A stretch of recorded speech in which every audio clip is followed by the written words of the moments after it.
Cricket का world जब थोड़ा अनप्रेडिक्टेबल हो जाता है तो फैंस का एक्साइटमेंट और भी बढ़ जाता है। तो आईपीएल 2025 के लिए लखनऊ सुपर जायंट्स की कमान अब ऋषभ पंत के हाथ में है। और उनकी एंट्री पता है किसी बॉलीवुड हीरो की तरह लगती है। मतलब कॉन्फिडेंस पूरा, माहौल एकदम सिनेमैटिक। हाँ ये तो है। पर टीम का परफॉर्मेंस कभी कभी ऐसा लगता है जैसे क्लाइमैक्स से ठीक पहले इंटरवल आ गया हो। कप्तान तो मिल गया, पर सवाल ये है कि सपोर्ट सिस्टम कहाँ है। यही तो सबसे बड़ा सवाल है। देखिए, पंत की कप्तानी की जो स्टाइल है उस पे किसी को शक नहीं है। वो मैदान में एक अलग ही एनर्जी और आक्रामकता लाते हैं। बिल्कुल। लेकिन क्रिकेट में एक कप्तान उतना ही अच्छा होता है जितनी उसकी टीम। और एलएसजी की टीम में मतलब टैलेंट तो है, पर एक यूनिट, एक मजबूत ढांचा नजर नहीं आता। चलिए इसी ढांचे की दरारों पर थोड़ी बात करते हैं। पहली और शायद सबसे बड़ी दरार वो है मिडिल ऑर्डर का ऑफ स्विच। हाँ। पंत और पूरन के बाद ऐसा लगता है जैसे 8 से 14 ओवर के बीच टीम का मूड डू नॉट डिस्टर्ब पर चला जाता है। रन रेट एकदम से नीचे। और जब आपका मिडिल ऑर्डर इंजन ऐसे ठंडा पड़ जाता है ना, तो सारा प्रेशर गेंदबाजों और फिनिशर्स पर आ जाता है। उन बीच के ओवरों में एक ऐसा बल्लेबाज चाहिए जो सिर्फ स्ट्राइक रोटेट ना करे, बल्कि पारी को कंट्रोल करे और जरूरत पड़ने पर बाउंड्री भी निकाल सके। एक एंकर जो टीम में है ही नहीं। बिल्कुल, वो एक एंकर मिसिंग है। और गेंदबाजी में भी यही निर्भरता दिखती है, खासकर मयंक यादव पर।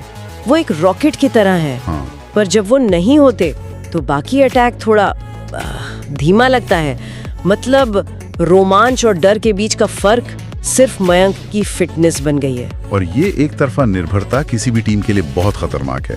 आपको मयंक के बैकअप के तौर पर एक और 145 प्लस की गति वाला गेंदबाज चाहिए, लेकिन उससे भी ज्यादा जरूरी है एक भरोसेमंद डेथ ओवर स्पेशलिस्ट। अच्छा। हाँ, जो आखिरी ओवरों में रन रोक सके, चाहे सामने कोई भी बल्लेबाज हो। रन तो रोक लेते हैं, पर क्या वो काफी है? ऐसा कम ही लगता है कि वो आकर मैच का रुख पलट देते हैं। ये एक बहुत इंटरेस्टिंग पॉइंट है। हो सकता है कि लखनऊ के स्लो विकेट पर उनका प्लान ही ये हो कि रन रोककर दबाव बनाया जाए। लेकिन जिस दिन पिच सपाट होती है उस दिन ये रणनीति काम नहीं करती। उनके पास एक अटैकिंग विकेट लेने वाला प्लान बी स्पिनर नहीं है जो बेच के ओवरों में आकर 2-3 विकेट निकाल दे। हाँ, और मैच बदल दे। तो हमने middle order, pace bowling, spin सबकी बात कर ली। मतलब साफ है कि जब फिनिशिंग की बारी आती है तब तक टीम पहले ही प्रेशर में होती है। आखिरी ओवरों का हाल तो ऐसा है जैसे फिल्म के क्लाइमैक्स में बत्ती चली गई हो। बिल्कुल। और इन सभी समस्याओं में एक बात कॉमन है। क्या?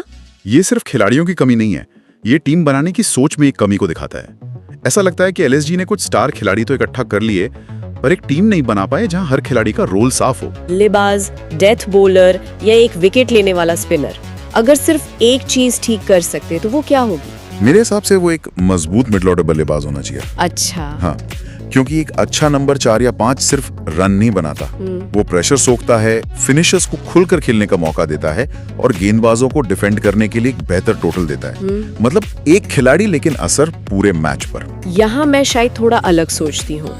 क्या एक वर्ल्ड क्लास डेथ बॉलर ज्यादा जरूरी नहीं जो आपको हारा हुआ मैच जिता सके? आपकी बात भी सही है, लेकिन अगर आपके पास डिफेंड करने के लिए सिर्फ 100-150 रन है तो दुनिया का बेस्ट डेथ बॉलर भी क्या ही कर लेगा। ये भी है। बल्लेबाजी एक मजबूत नींव रखती है। जब रोल्स क्लियर होंगे तो पंत का लीडरशिप 10 गुना ज्यादा असरदार लगेगा। वो तो मैदान में करो बोल रहे हैं, पर अभी स्क्वाड से आवाज आ रही है, रुको, क्या करें? तो कुल मिला के बात ये है कि ऋषभ पंत एक मजबूत कप्तान है, पर आईपीएल एक स्क्वाड का खेल है। लखनऊ को सिर्फ एक हीरो नहीं बल्कि स्पष्ट भूमिकाओं वाली एक पूरी सपोर्टिंग कास्ट की जरूरत है। अगर ऑक्शन में सही किरदार चुने गए तो ये फिल्म हिट हो सकती है। बिल्कुल। और जाते जाते सुनने वालों के लिए एक सवाल छोड़ जाता हूँ। अगर लखनऊ सुपर जायंट्स को ऑक्शन में सिर्फ एक भूमिका को सुधारने का मौका मिले तो आपके हिसाब से वो सबसे महत्वपूर्ण भूमिका कौन सी होनी चाहिए? मिडिल ऑर्डर का वो एंकर, दूसरा तेज गेंदबाज, एक आक्रामक स्पिनर या फिर एक विस्फोटक फिनिशर? सोचिएगा जरूर।